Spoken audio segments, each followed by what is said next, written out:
Shalom everybody. Today I'm here in Jerusalem with Dov Forman, who is an author, a digital creator, most importantly known for revolutionizing Holocaust education with his TikTok account that has almost 2 million followers, and that TikTok account is a joint mission with his grandmother Lily Ebed, who is a Holocaust survivor. Hello TikTok, Shabbat Shalom.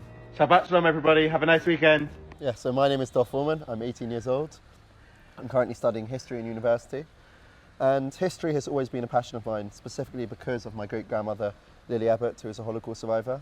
I grew up knowing that she was a Holocaust survivor, and I always had that sense of mission, that one day it will become my responsibility to share her story. And over the past almost 3 years now, since the COVID pandemic, together with my great-grandmother, beside her, I've been sharing her story to now just over 1 billion people overall. We wrote a book together, which is a New York Times bestseller, and we kind of do everything that we can in our power to fulfill this mission and to fulfill the promise that my great-grandmother made to herself when she was in the depths of Auschwitz-Birkenau, that if she ever survived, she would tell the world her story. And I realised that it's now my responsibility, the younger generation's responsibility, to take on this mission, not only of my great-grandmother, but of all of the Holocaust survivors, to share the messages of the Holocaust, but not only to never forget, to build on the lessons of the Holocaust, and to realise that when we see signs of history perhaps repeating themselves, that we have to stand up and that we have to use our voice and be vigilant and realise and say that this is not acceptable. My number is 18572. That is what I was. I didn't call me, I was not my name. We were not humans. We were only a number. I have followed your account and seen your grandmother sharing different stories that we perhaps have never heard about, how it was to be in Auschwitz. So can you share a bit about her survival story? So my great-grandmother was born in Bonyhard, a small Hungarian village in the south of Hungary in 1923, and she's now 99. And she had a very protected childhood. She was raised Orthodox Jewish in a very religious family, and her childhood was very protected, 6 children, and both of her parents were still alive at the time of the Holocaust. But just before 1944, her father passed away, and her mother, her younger brother, and three of her sisters were transported to Auschwitz-Birkenau in 1944 with the Hungarian transports, on the second last transport from Hungary. We did not know where we arrived to. We never heard of this place. We never even in our worst dream would imagine that something like can happen. In the 20th century, it happens. They build a place to kill people. And she was in Auschwitz for 4 months, where she survived on barely any foods, working in the sewing factory in Auschwitz. And 4 months later, she was transported to a munitions factory, where every day she was making bullets for the Germans. And in April 1945, she was taken on a death march, where she was liberated by American Allied soldiers. And my great-grandmother always says that one of the things that kept her alive was the fact that she had 2 of her sisters with her during Auschwitz and also in the slave labour camp. Because unfortunately her mother, younger brother and youngest sister were murdered as soon as they arrived at Auschwitz. They were sent to the crematorium by Dr. Mengele, but she was with her 2 sisters and it was her responsibility to take care of them. And she often relates this to how it's now my responsibility to take care of her story.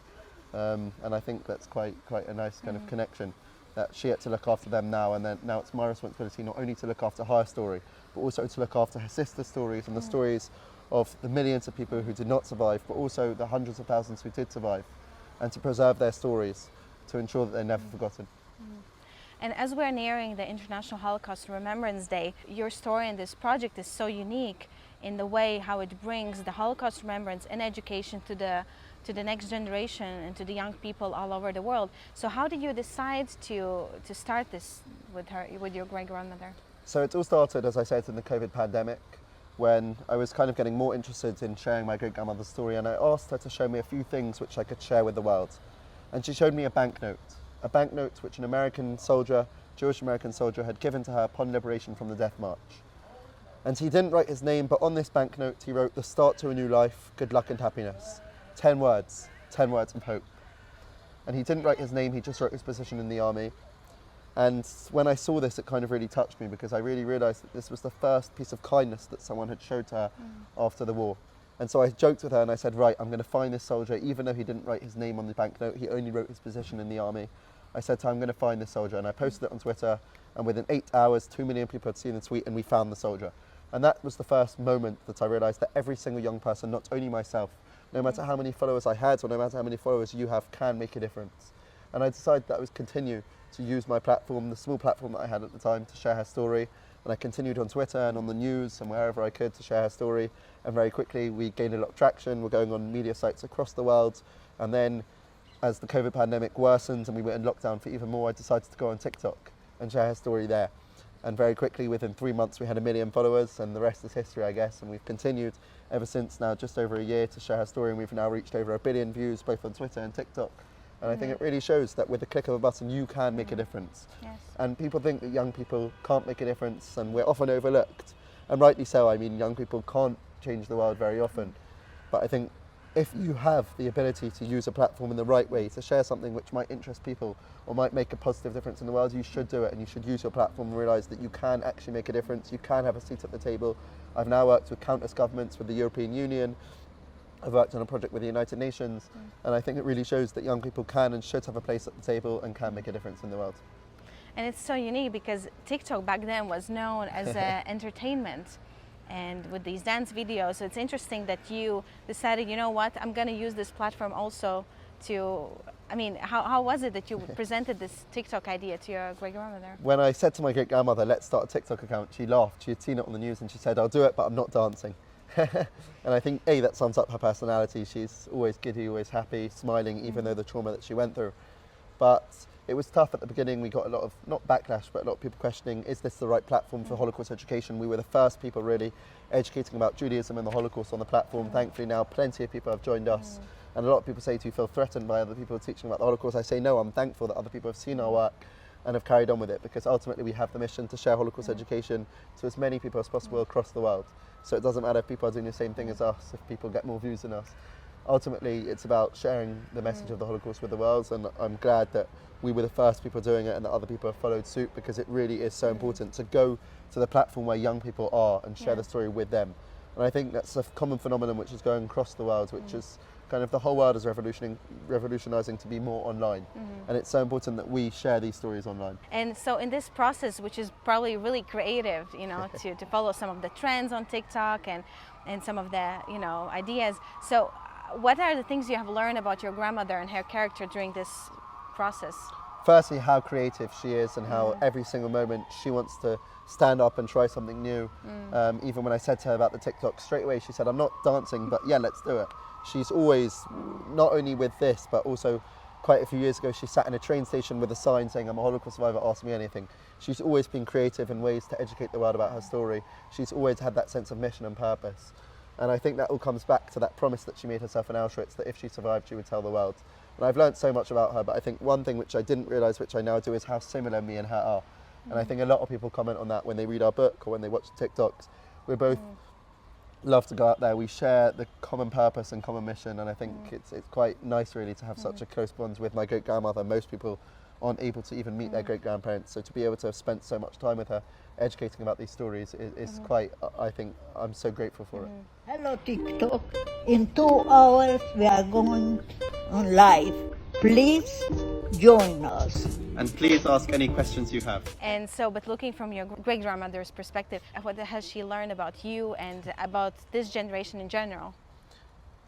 I think she's learnt that this generation do want to learn. Of course there are those that don't, but we get so many positive comments. Of course we get anti-Semitic ones too, of people who didn't know about the Holocaust and they actually do want to learn.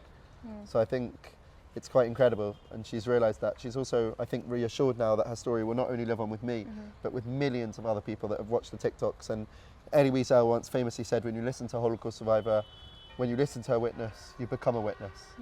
And I think that's what every single person that watches our videos becomes, a witness.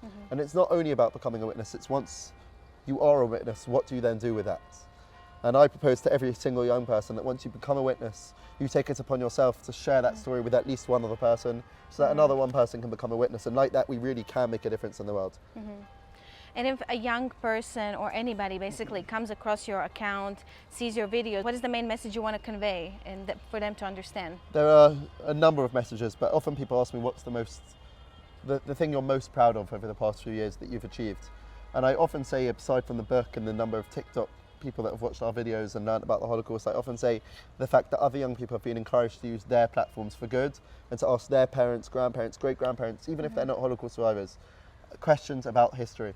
Because it's so important. If we forget history, we are doomed to repeat it. And it's so important that we don't only remember history, that we build from it and learn from it.